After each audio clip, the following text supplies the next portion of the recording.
while the ball's moving and winding up in the net. It's almost like playing tic-tac-toe. Yeah, definitely. It's amazing, and we go through strikes with our offense where we struggle, and it's tough when we're shorthanded and stuff like that. We seem to we're so talented at times. Our biggest default is, okay, it's my turn to go to the net. It's my turn to go to the net. JT has done a great job of bringing us back in, and as a leader, I try to bring everybody back in to say it's a commitment to stick to the game plan and play our game, and I think we've been successful with doing so. His team has had a knack this year of scoring 2 goals back to back. It's like a boxer. You guys just almost daze your opponent. Where does that come from, to the ability to have those quick strike back to back goals? It seems like it's happening almost game by game now. Yeah, I mean, it definitely helps with the crowd being in it, and obviously Farrell winning draws and being successful. I feel like our ball team in general has gotten so much better over the years. But when the crowd's rocking as loud as they can, and you have a great defense and a great goaltender like Matt, the next one's so important, and we feed off that energy. So it's amazing that we've been successful. You've been home since, I think, December 28th. How do you try and replicate the success the team is having without the fan aspect behind you all? Yeah, you know what? It's one of those things where each game we want to continue to get better. We want to dictate out there. I feel like the big word is dictate, because so many teams are so talented in this league, and they try different things on us, and it's important for us to stick to our game plan and make them change things on us, and we put pressure on them, and I think we've done a great job at that. Our penalty kill was amazing tonight, and it's just a team effort. When things aren't going your way, whether it's a bad call or whatever it may be, just keep your head down and work a little bit harder. Dane, you've had a unique schedule this year with all the weeks off.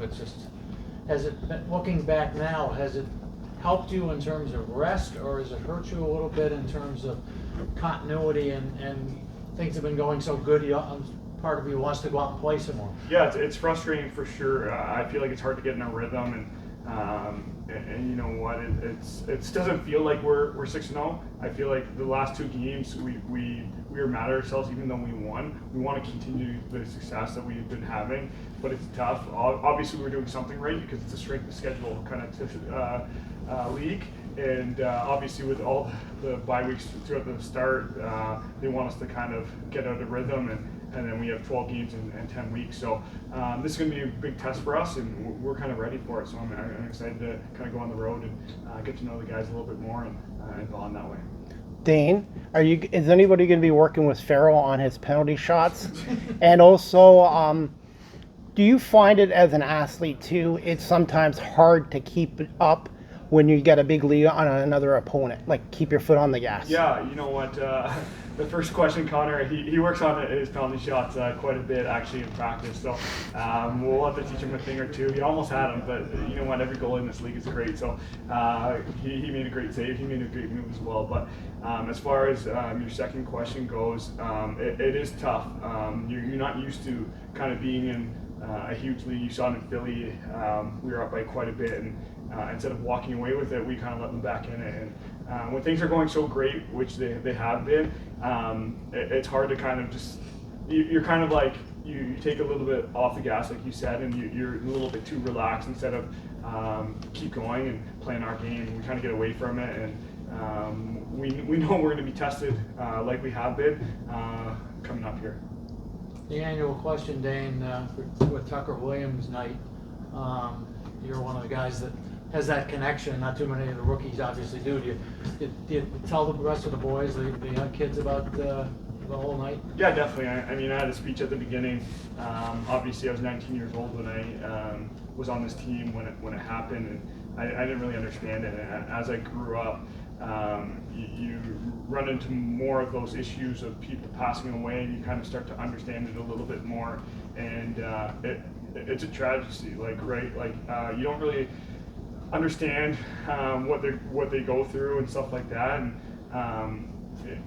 I told the guys, this is a great opportunity to be thankful that we're able to play this game that we love and be breathing today, because I know Tucker He wanted to fight, and he kept fighting as a young kid. So I told the guys that no matter what happens tonight, we keep fighting, because if there's a bad call, if we make a bad play, we're lucky we get a second chance. And Tucker's an unbelievable person. It's just so cool to play Dyson out there.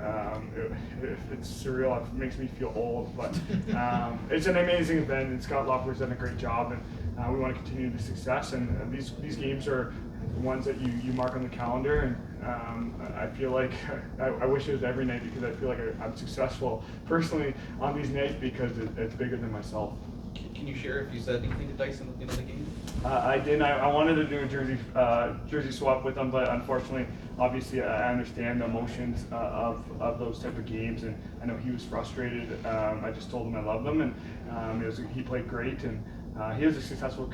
He's a rookie, and he's doing very well. And obviously, looking at his dad, he had a great career, and I can see Dyson having a great career as well. So hopefully, I get to see him again, and again, I love watching him play, and again, it makes me feel so old, but it's an amazing. It was an amazing opportunity to play against him.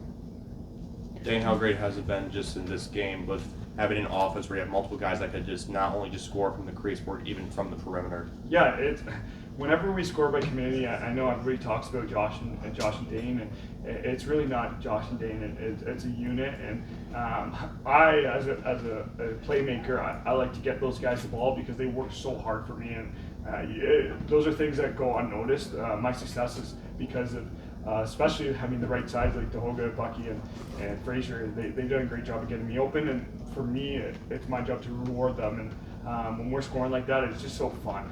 Everybody enjoys it, and it's amazing. So we want to continue that success and take a little bit of pressure off our defense. Thoughts on the Toronto Rock coming up on the 14th? Yeah, we're excited about it. Obviously, it's a little bit away, but we know it's going to be a battle. It doesn't matter what their record is. They've been successful the past 2 games. They're getting healthier, which is amazing. We're looking forward to the challenge ahead, and those games, we don't like them, they don't like us, so they're the fun ones. It's easy to get up for that. We just got to play without emotion, because you saw it tonight. We kind of were getting a little angry, and those are tough ones to bounce back at, and they're a team that can bury us if we stay in the penalty box. So we're going to enjoy the bye week to an extent, get back at practice, and work and get ready for Toronto. Excited to not have any more bye weeks this year? I wouldn't say I'm excited to not have bye weeks. I wish we had one kind of towards the end of the season. So, but 12 games in 10 weeks, then going into the playoffs, like that's going to be a grind, and it's really going to test us. Again, like I said, we're looking forward to the challenge. It won't be easy. We'll see what we're made of. All right, thanks, guys. Thanks, guys. Thanks.